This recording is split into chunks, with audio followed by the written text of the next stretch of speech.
Reading from Srimad Bhagavatam, Canto 1, Chapter 16, Verse 16. Saratya parashada sevana sakya dotya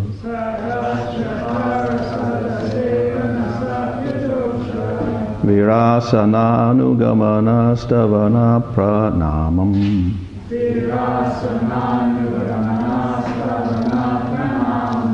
Snegeshu pandushu jaga pranatam Vishnu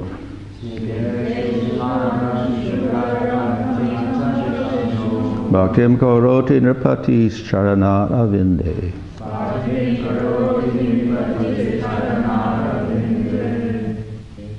Saratya, acceptance of the post of a chariot driver. Parashada, acceptance of the presidency in the assembly of the Rajasuya sacrifice. Sevana, engaging the mind constantly in the service of the Lord. Sakya, to think of the Lord as a friend. Dautya, acceptance of the post of a messenger. Virasana, acceptance of the post of a watchman with a drawn sword at night. Anugamana, following in the footsteps. Stavana, offering of prayers. Pranaman, offering of obeisances. Snigdeshu, unto them who are malleable to the will of the Lord. Pandushu, unto the sons of Pandu. Jagat, universal. Pranatim, one who is obeyed. Cha, and Vishnu, Vishnu, Bhaktim, devotion. Koroti, does. Nripati, the king. Charanaravindeyi, unto his lotus feet. Translation: Maharaj Parikshit heard that out of his causeless mercy, Lord Krishna, Vishnu, who is universally obeyed, rendered all kinds of service to the malleable sons of Pandu by accepting posts ranging from chariot driver to president to messenger, friend, night watchman, etc., according to the will of the Pandavas, obeying them like a servant, and offering obeisances like one younger in years. When he heard this, Maharaj Parikshit became overwhelmed with devotion to the lotus feet of the Lord. Purport: Lord Krishna is everything to the unalloyed devotees like the Pandavas. The Lord was for them the Supreme Lord, the spiritual master, the worshipable deity, the guide, the chariot driver, the friend, the servant, the messenger, and everything they could conceive of. And thus the Lord also reciprocated the feelings of the Pandavas. Maharaj Parikshit, as a pure devotee of the Lord, could appreciate the Lord's transcendental reciprocation of the feelings of his devotees, and thus he himself also was overwhelmed with the dealings of the Lord. Simply by appreciating the dealings of the Lord with his pure devotees, one can attain salvation. The Lord's dealing with the devotees appear to be ordinary human dealings, but one who knows them in truth becomes at once eligible to go back home, back to Godhead. The Pandavas are so malleable to the will of the Lord that they could sacrifice any amount of energy for the service of the Lord. And by such unalloyed determination, they could secure the Lord's mercy in any shape they desired. Translation: Maharaj Parikshit heard that out of his causeless mercy, Lord Krishna, who was universally obeyed, rendered all kinds of service to the malleable sons of Pandu by accepting posts ranging from chariot driver to presidency to messenger, friend, night watchman, etc., according to the will of the Pandavas, obeying them like a servant and offering obeisances like one younger in years. When he heard this, Maharaj Parikshit became overwhelmed with devotion to the lotus feet of the Lord. So this is an example of how the Lord is controlled by his devotee, or how he is subservient to the devotee. One of the major qualities of the Lord glorified by our acharyas is that the Lord is Bhakta Vatsala, very affectionate towards his devotees. This goes not only for Krishna, but any form of the Lord. Vishnu, for instance, is affectionate towards his devotees also. So, more so, Krishna. He expresses his devotion in more extreme ways than any other form of the Lord. And that's why Krishna is put in a very special position as Swayam Bhagavan, the ultimate form of the Lord. So, the Lord is merciful in any case, and he comes under the control of his devotees who have prema. But we find remarkable qualities of this, or great examples of this, in the actions of Krishna in comparison to his devotees. These particular examples are given from Krishna and his relationship with the Pandavas. Yeah, so this is not in Vrindavan. In Vrindavan we'll find even more remarkable ways in which the Lord is controlled by the devotees. But even in Dwarka and in other places outside Vrindavan, we'll find that the Lord is controlled by his devotees as Krishna. So that is something that Parikshit Maharaj was very astonished by, and therefore he offered his respects to Krishna for this reason. The examples are given here. So he was the charioteer. So that is the first word, Saratya. Rata means a chariot. So he accompanied the Pandava. That means Arjuna on the chariot. But Arjuna was the principal person. He was the fighter. And what did Krishna do? He was the driver. So he was subordinate to Arjuna, even though he's Supreme Lord. So that's usually a little bit contradictory. And we don't see that often with the Lord. He takes a very superior position. And even the devotee does not prefer that the Lord takes an inferior position. But here we see that Krishna takes the inferior position very eagerly, and he acts as the chariot driver for Arjuna. And these other things mentioned, he's a friend, he's a servant, he stays up at night guarding the military camp, etc. He follows after them, he praises them, he offers respects to them, etc. So he puts himself in a very inferior position, like a devotee. So these are the activities of a devotee, to serve and offer respects and to praise and follow after. And he's acting in this position, being a servant of the Pandavas, even though he's Supreme Lord. So this is so because of the great affection that Krishna had for the Pandavas. This isn't so for all devotees, of course. In fact, some devotees won't even take this position, like Hanuman. He will not get served by Rama, ever. He will never accept that, because he wants to serve Ramchandra. But we see here that the Pandavas are served by Supreme Lord himself. And they're accepting it, and Krishna is eagerly doing this. So this is the position of Krishna in relation to his devotees, that he's willing to take this position of being under the control of the devotee.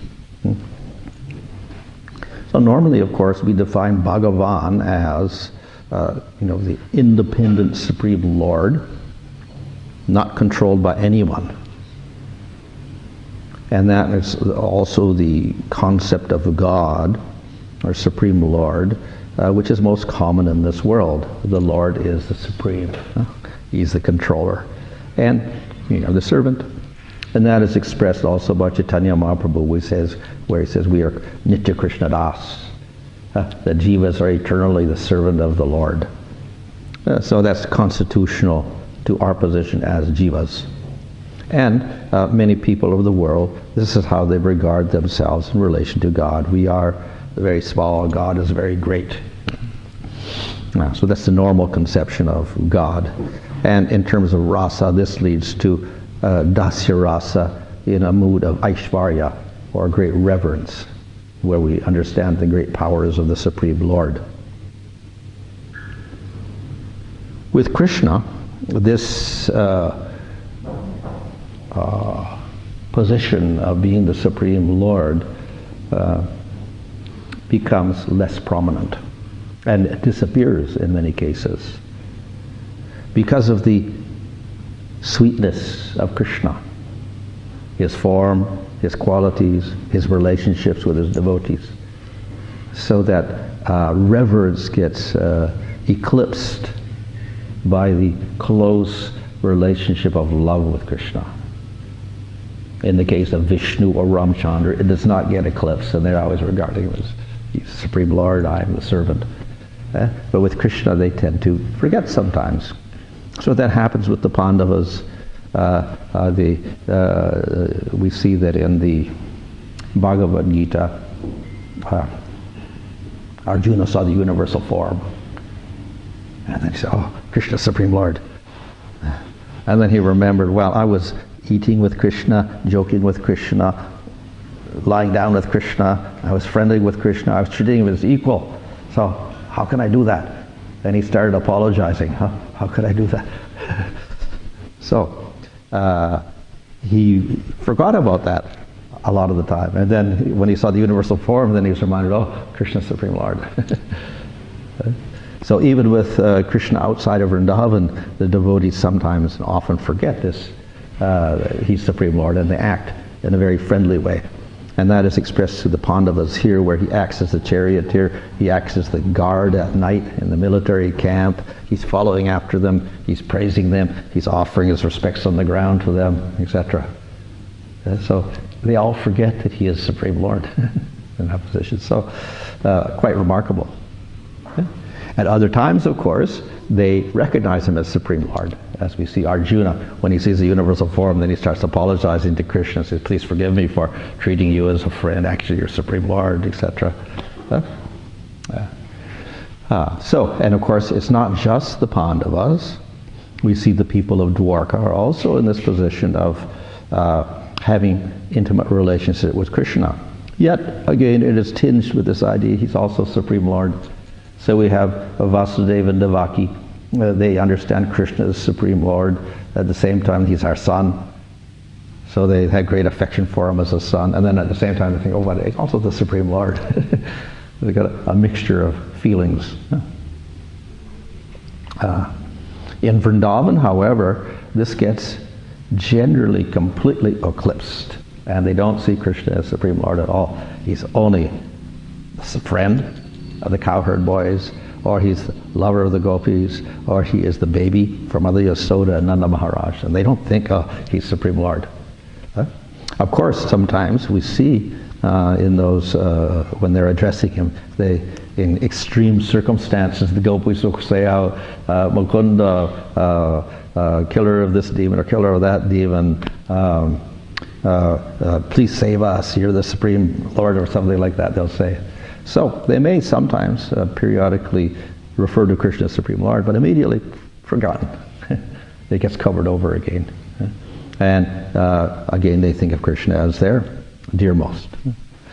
So in Vrindavan, this idea of Krishna being an ordinary person and acting as a servant or whatever is very, very common.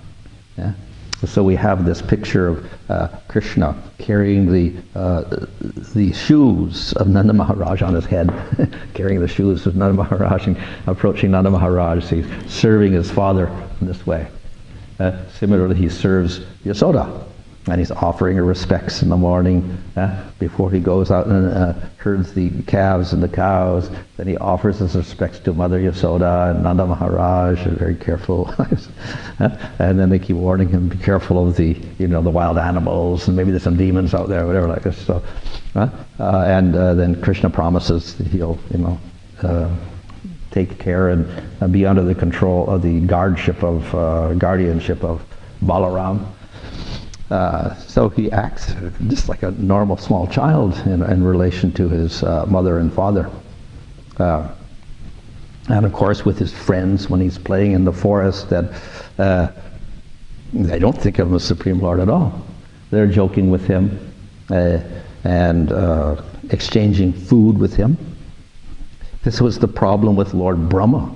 Brahma, after Aghasura was killed by Krishna and he merged into the body of Krishna, then the Devatas were very, very astonished by that. How can a demon get Sayujya Mukti and merge into the Supreme Lord? They started praising him. He's very, very merciful. Yeah. And then Brahma heard the praises. He said, why are they praising like this? What is this big noise going on? So he came down to Vrindavan, and then he saw Krishna.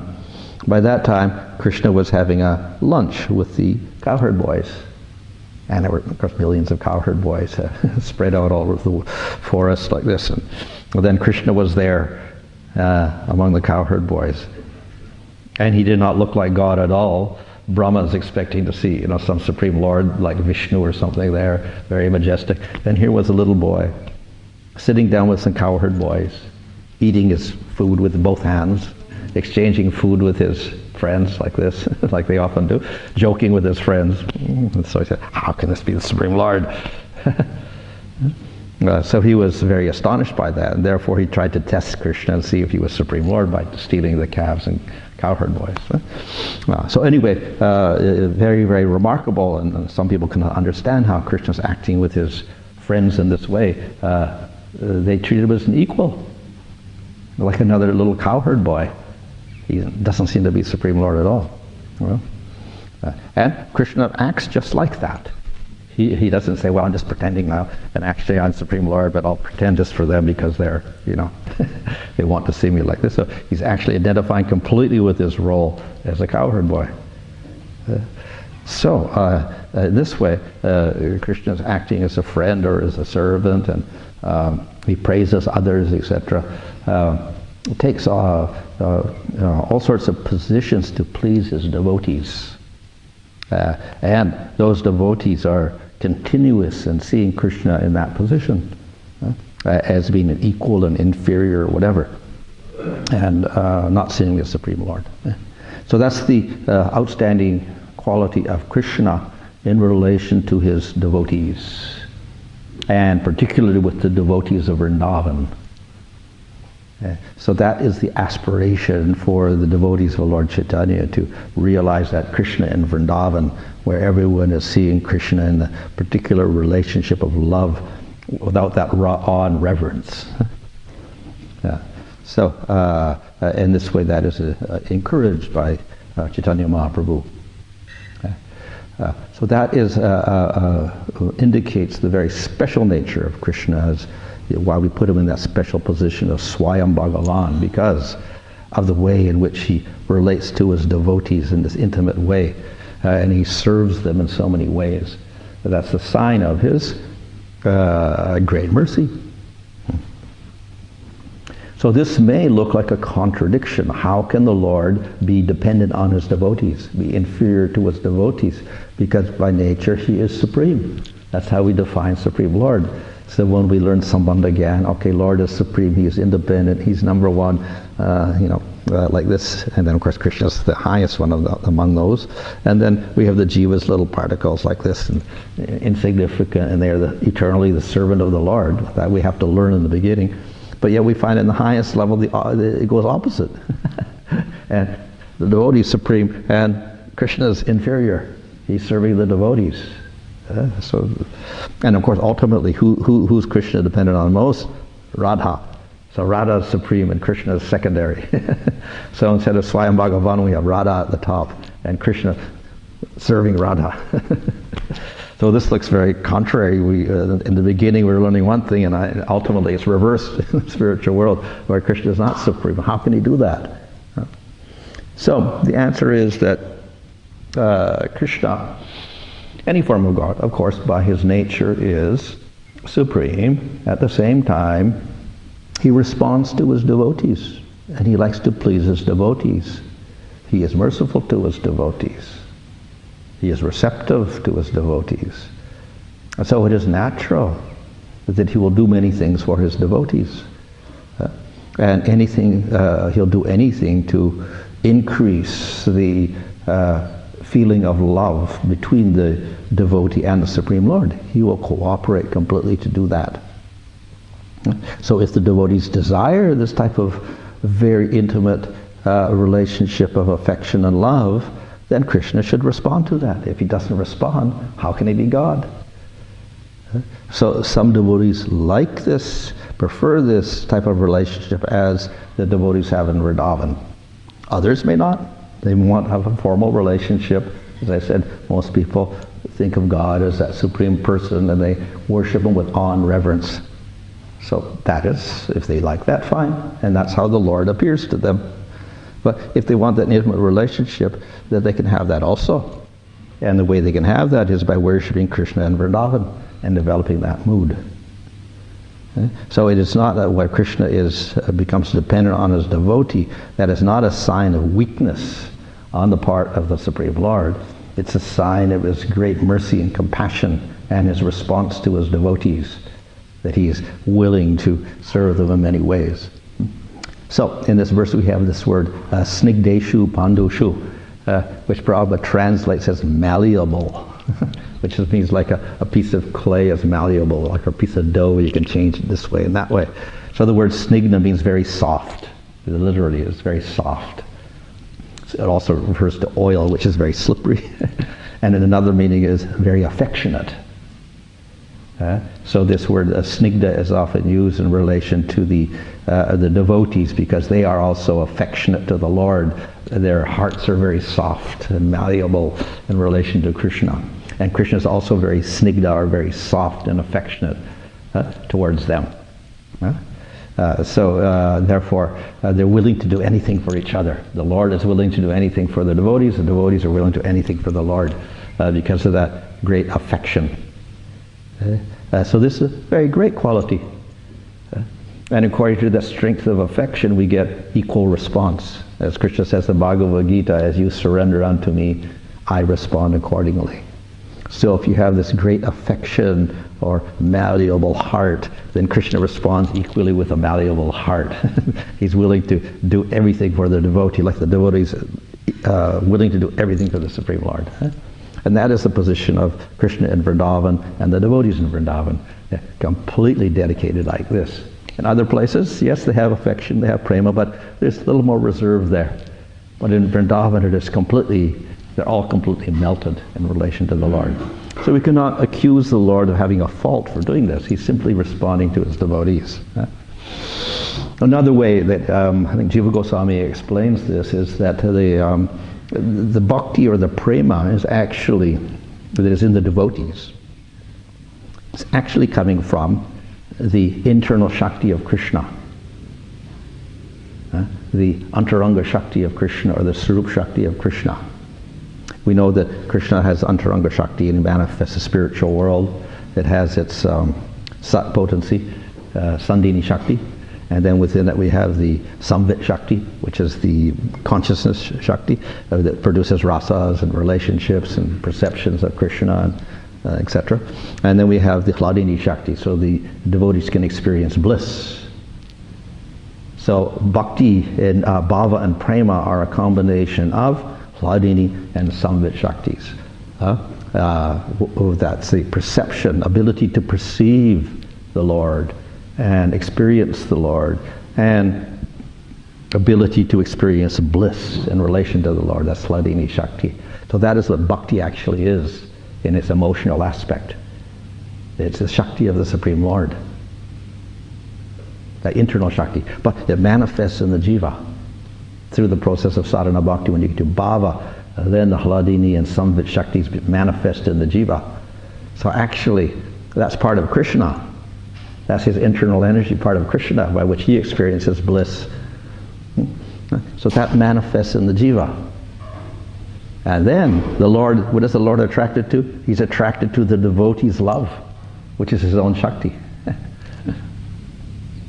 So if a devotee has prema, great prema, and the Lord is attracted to that and falls under the control of that, he's actually under control of his own Shakti, his internal energy, which is manifested in the devotee. So what's wrong with that? He's under control of himself ultimately, because it's his own Shakti, and he's under control of his own Shakti. He's attracted to his own Shakti. So that's another way of explaining it, so that we should not criticize Supreme Lord for falling under control of his devotee. He's just simply attracted to his own Shakti in the devotee. So in this way, the Lord has no fault at all. He's completely praiseworthy for doing this. So some people may consider it a fault. The Lord is dependent. He's not the independent supreme anymore. But he's actually, it's not a fault at all. It's a good quality. It's a good quality to respond to the devotees. On the other hand, if the Lord doesn't respond, then he will be considered to be very impersonal and cold and unresponsive. So that response we see reaches its maximum in Krishna with his devotees, and particularly the devotees in Vrindavan. That's where it reaches its ultimate level. But even here we see with the Pandavas, he manifests this great devotion to the extent that he is willing to sacrifice his position for acting as a servant or as a friend and whatever, as a follower, willing to praise them and offer respects to them. So that's a wonderful quality in the Supreme Lord. So the Pandavas had that relationship. Parikshit Maharaj, on hearing this, then he understood two things. The greatness of the Pandavas, because Krishna was serving them, so they must have been great devotees, and the greatness of Krishna for his willingness to serve as devotees. So therefore, Parikshit Maharaj became very devoted, or was overcome with devotion for the lotus feet of Krishna, on seeing the relationship that he had with the Pandavas, who were his ancestors. Okay. Any questions? No.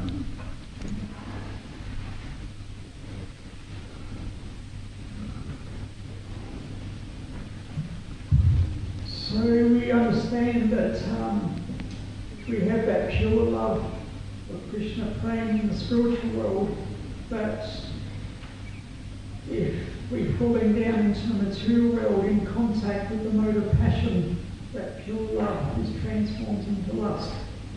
Ah, yeah. Right? So obviously as devotees we want to change that lust back into pure love. Mm-hmm. So it's easy enough to understand that coming in contact with the material world, that praying turns to lust, but going back into pure love, but we're still in the material world. Mm-hmm. So how do we actually transform that lust into Okay. Yeah. when we're still affected by the modes? Yeah, this actually Lord Chaitanya states in Chaitanya Charitamrita that we transform kama into prema. So, what is that kama? And what's the similarity between kama and prema? Both kama and prema arise because the jiva is conscious, and the jiva desires a relationship, and the jiva desires some bliss. So that's the common element there in both states. But in the material world with kama, it is directed towards one's own enjoyment, first of all. I want to enjoy. Yeah? So this is actually it's not an eternal aspect of the jiva. Of course, the desire, or let's say the propensity for bliss and enjoyment is there. But when it centers on himself, then the only way that the jiva can do this is by getting a material body with material senses and material ahankara, and then he identifies with the material body, and then he starts enjoying in the material world, and he develops this lust, anger, greed, etc. So this is what happens. This is what the jiva's position is in the material world. Huh? So, how to transform that kama into prema? I say it's the same sort of thing. It's awareness of an object. There's a desire for bliss, etc. But the difference with prema is it is desire not for one's own enjoyment, but desire to give the enjoyment to the Supreme Lord.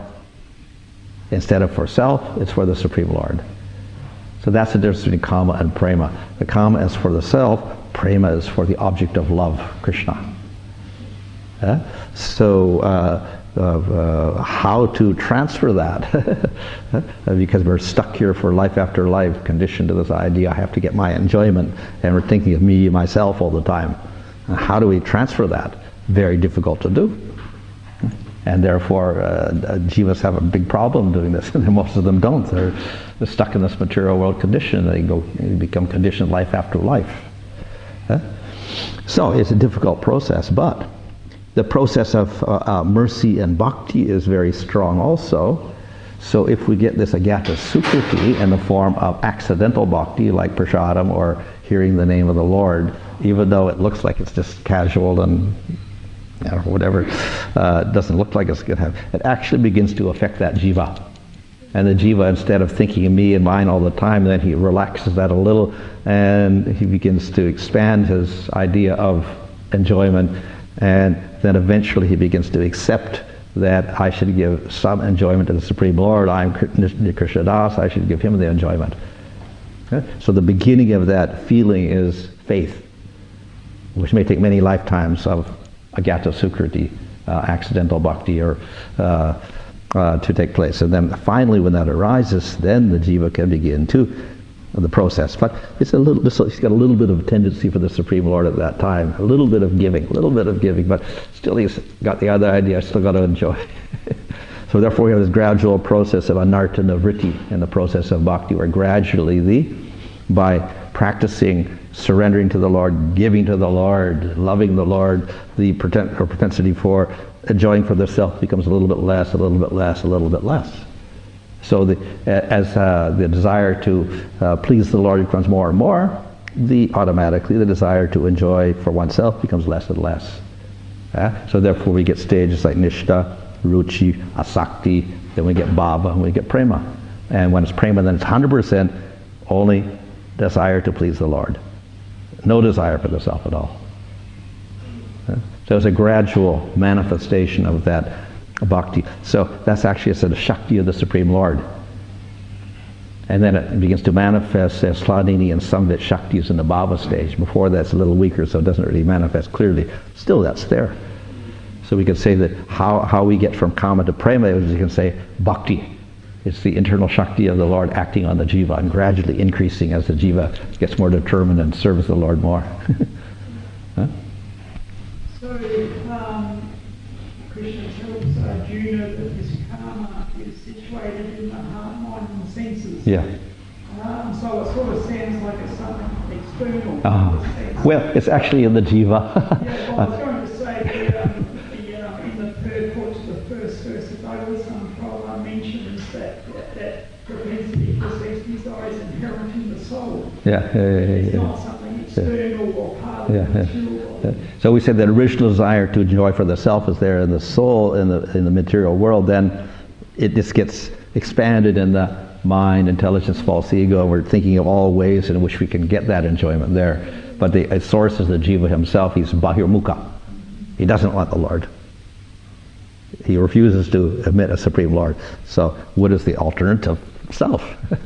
Interested in self. So that's the bahirmukha jiva. He's like away from the Lord, concentrating his own enjoyment through matter.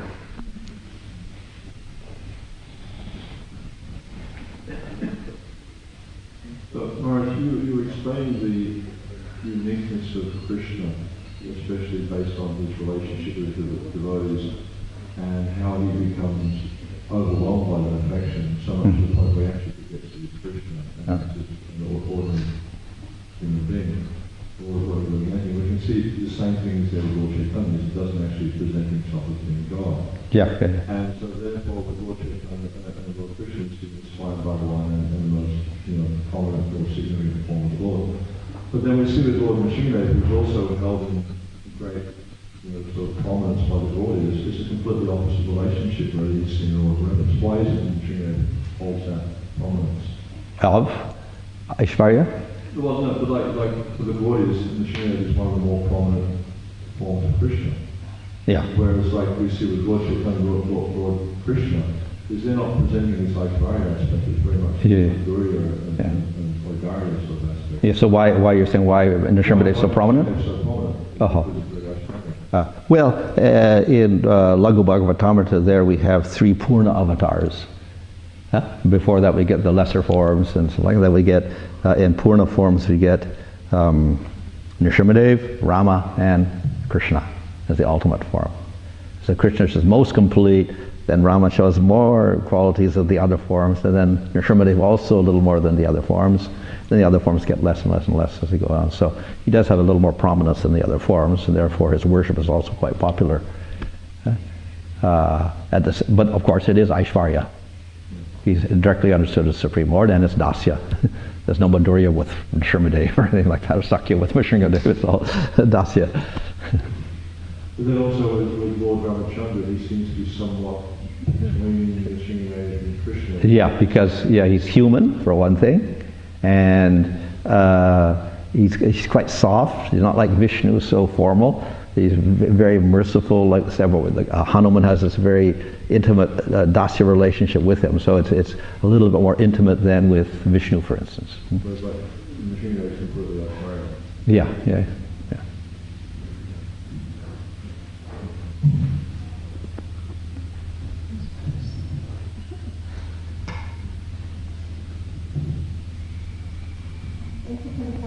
You mentioned in the previous class that the devotee thinks that Krishna is mind, and then in this verse is talking about how Krishna takes a lesser position as a servant or charioteer. And then we also hear in the Rasa Leela that he will do anything for the devotees and especially the gopis, but after that then he disappeared. So they developed that pride. So how a devotee thinks Krishna is mine, and how to avoid that pride that Krishna is only mine. Oh, well, on that level, the Krishna is mine, or I am Krishna's, that's actually part of Madhurya Rasa. There's, I think, Madhu Sneha and Agrita Sneha, 2 aspects of prema. So we get, Chandravali has one aspect, and Radharani has one aspect. So that's a very high level of prema, actually. So it's not like material aham and mama, where we're attached to our material bodies and enjoyment of our material bodies. It's a spiritual type of possessiveness there. But that possessiveness actually is part of prema itself. So prema is defined in the nectar devotion as atisaya mamatmaka, very extremely possessive of Krishna. In other words, we have the attachment to Krishna is very great. That's what it means, and we're willing to do anything for Krishna.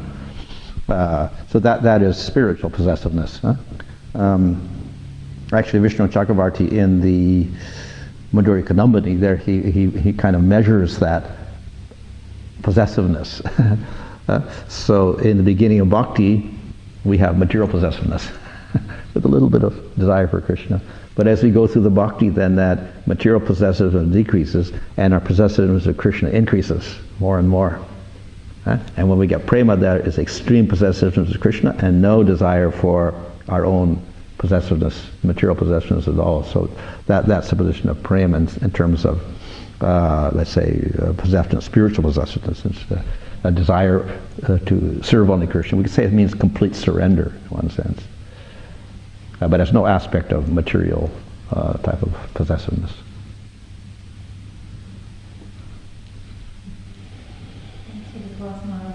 I just wanted to bring the point that you mentioned yesterday about the devotees like Prahlada Maharaj, and I feel like he had let's say like an unfair advantage because Krishna came to the woman and he had that connection with and became a pure devotee. I'm just wondering is how you read it. It's really hard to become a pure devotee, and it's actually even possible because like we don't have that advantage of Prahlad Maharaj with that instant connection in the world. We can do as much bhakti as we can try and build up the prema for Krishna, and but it seems like for me it's impossible. I'm just wondering if it's like achievable at all, like how many lifetimes do we need to pure devotee and pure bhakti, that's, of course we have the prema bhakta, and prema, that's real pure bhakti, but we follow the process of pure bhakti and sadhana itself, which is why Rupa Goswami gives this definition, ani abhilashita shunya, no other desires except the desire to please Krishna. So we start with that in sadhana, and obviously we don't have complete desire for Krishna. We got a little bit of faith and a little bit of desire for Krishna and a lot of maya, but at least we understand that that's the goal, that we have to attain that pure state of love for Krishna, and that's the goal we want. So if we focus on that goal, even if we're imperfect, and we do the practice of bhakti, then we can attain it.